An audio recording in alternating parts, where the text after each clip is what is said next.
He told me you killed him. No, I am your father. What's really going on, PEZ collecting fans? Josh, the PEZ guy here on the PEZ Book channel. Do me a favor, questions, comments, concerns, any and everything down below. Now then. That is so cool. I didn't even know this did this.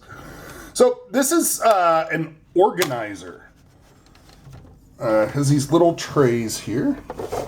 I'm gonna pull out.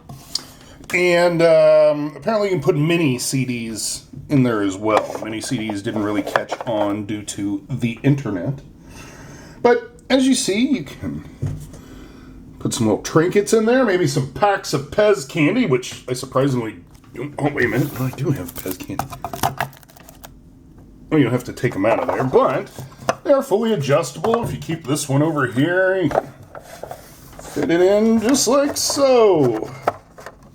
Ta-da!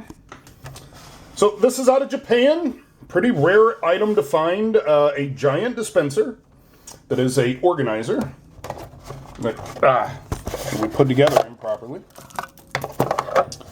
And as we put it together properly, it resembles a giant... Put it together improperly again. Okay, there we go. And as we put it together, it forms a giant Darth Vader PEZ dispenser. That is so cool. So cool. So until next time...